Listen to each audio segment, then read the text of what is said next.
올해 1분기 미국 경제 성장률이 마이너스 0.3%를 기록하며 3년 만에 역성장했습니다. 도널드 트럼프 행정부의 관세 정책으로 인한 불확실성이 증가하고 기업들의 수입 증가와 연방정부의 지출 감소가 성장률 하락의 주요 원인으로 작용했습니다. 미국 상무부는 올해 1분기 국내 총생산 GDP 증감률 속보치가 마이너스 0.3% 연율로 집계됐다고 발표했으며 이는 예상보다 낮은 수치입니다. 미국 경제는 최근 몇 년간 높은 성장률을 보였지만 이번 분기는 역성장했습니다. 수입이 크게 늘었고 정부 지출이 감소하며 특히 방위 소비 지출이 감소했습니다. 민간 투자도 증가했으나 내구재 소비는 줄었습니다. 트럼프 대통령은 이번 결과가 자신의 관세 정책과 관련이 없으며 바이든 행정부로 인한 것이라고 주장했습니다. 이코노미스트들은 수입 증가로 인해 성장률 전망치를 하향 조정했으며 관세 발효 이전의 사재기 때문에 GDP 수치가 왜곡될 가능성도 있다고 지적했습니다. 도널드 트럼프 미국 대통령의 집권 2기 취임 100일을 넘긴 후 경제 분야 지지율이 최저인 36%로 나타났다고 로이터 통신이 30일 보도했습니다. 로이터가 여론조사 기관 입소스에 의뢰해 지난 25일에서 27일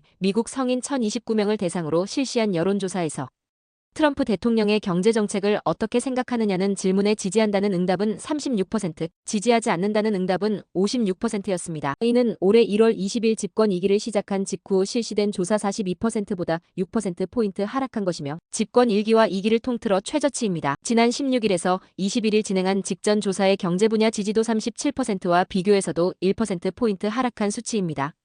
트럼프 대통령의 국정 수행 전반에 대한 지지도는 직전 조사와 같은 42%를 유지했고 지지하지 않는다는 응답도 53%로 동일했습니다. 불법 체류자 추방 등 이민 정책에 대한 지지도는 지지하지 않는다는 응답이 48%, 지지한다는 응답이 45%로 나타났습니다. 리얼 아이디 의무화가 다음 달 7일 시행됩니다.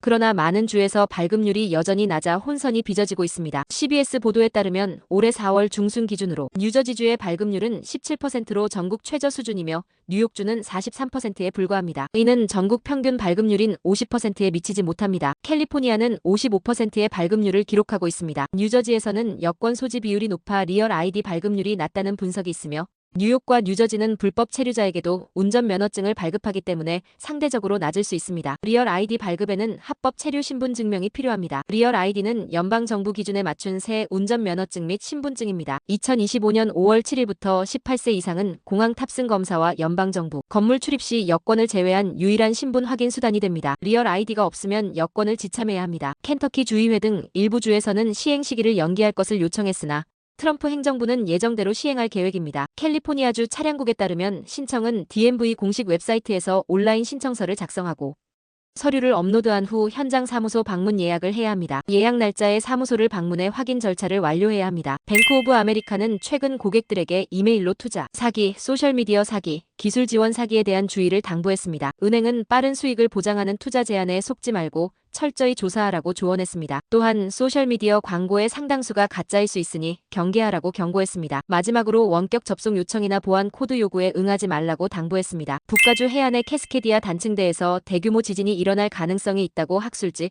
PNAS에 발표되었습니다. 연구에 따르면 메가케이크가 발생하면 지표면이 최대 6비트 약 1.8m 가라앉고 수십만 명의 사망자와 수백억 달러의 피해를 초래할 수 있습니다. 주요 위험구역으로 워싱턴과 오레곤, 북가주 해안 도시들이 지목되었습니다. 연구진은 쓰나미로 인한 더 큰 피해 가능성도 경고하며 대응책 마련을 촉구했습니다. 한국뉴스입니다. SK텔레콤이 국내 통신사 역사상 최대 규모의 해킹을 당했습니다. 최악의 경우 2,500만 명의 가입자 정보가 유출된 것으로 추정됩니다. SK텔레콤은 해킹을 방지하지 못했고 사고 신고와 고객에 대한 고지 등 초기 대응도 제대로 이루어지지 않았습니다. 또한 유심 교체 등 추가 피해 방지를 위한 보호 조치 과정에서 소비자들에게 불편을 끼쳤습니다. 과학기술정보통신부 민관합동조사단은 지난 29일 1차 조사 결과 이번 해킹으로 가입자 전화번호 식별키 등 유심 복제에 사용될 수 있는 정보 사종이 유출되었음을 발표하였습니다. 그러나 단말기 고유 식별번호는 유출되지 않았다고 합니다. 단말기 고유 식별번호가 없으면 유출된 정보만으로 복제폰을 만들기는 어려워 추가 피해 가능성은 낮다고 볼 수 있습니다. 소비자들의 불안을 해소하기 위해 정부와 회사는 관련 정보를 신속하고 투명하게 공개하여 소비자들이 과도한 불안에 빠지지 않도록 해야 합니다. 이번 사건은 SK텔레콤의 정보보호 인식과 대응 체계에 문제점이 있음을 드러냈습니다. 이 회사는 국내 최대 통신사임에도 불구하고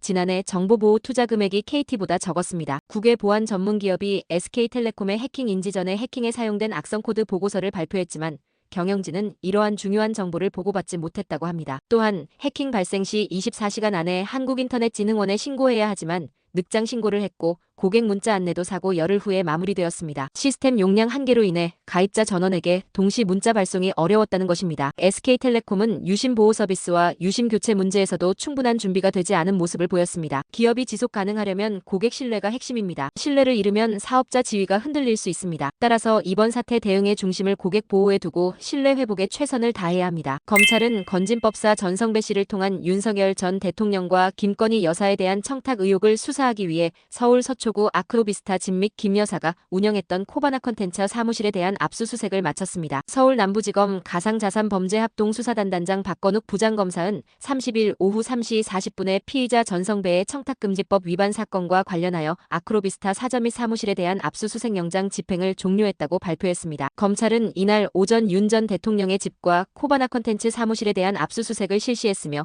압수영장에는 피의자로 전성배 씨가 명시되어 있었습니다. 김건희 여사는 아직 참고인 신분입니다. 검찰은 윤 전 대통령 당선 이후 2022년 유나무계 통일교 전 세계본부장으로부터 김 여사 선물이라며 전성배 씨가 받은 다이아몬드 목걸이와 명품 가방 등의 행방을 추적하고 있습니다. 통일교 내부에서는 윤 전 본부장이 통일교의 캄보디아 사업 등에서 정부의 공적개발원조 사업 지원을 받기 위해 전성배 씨를 통해 윤 전 대통령 측의 로비를 시도했다는 분석이 나오고 있습니다. 그러나 이러한 선물이 김 여사에게 전달됐는지는 확인되지 않았습니다. 전성배 씨는 윤 전 본부장이 건넨 목걸이를 잃어버렸다고 검찰에 진술했습니다. 앞서 한남동 관저 압수수색 등이 대통령 경호처에 의해 저지되는 진통을 겪었던 것과 달리 윤 전 대통령 집인 아크로비스타 압수수색은 상대적으로 순조롭게 진행되었습니다. 윤 전 대통령 집은 경호구역이지만 한남동 관저와 달리 형사소송법상 군사상직무상 비밀을 요구하는 장소는 아닌 것으로 알려졌습니다. 날씨입니다. 로스앤젤레스는 최고 기온 약 65도, 최저 기온 약 53도, 샌프란시스코는 최고 기온 약 64도, 최저 기온 약 52도, 로스앤젤레스는 하루 종일 맑은 하늘과 함께 쾌적한 기온을 유지했습니다. 이번 주 후반에는 캘리포니아 북부와 중부 해안 지역을 중심으로 강풍과 소나기가 예보되어 있으니 주말 외출 계획이 있으시다면 최신 기상 정보를 확인하시기 바랍니다. 감사합니다.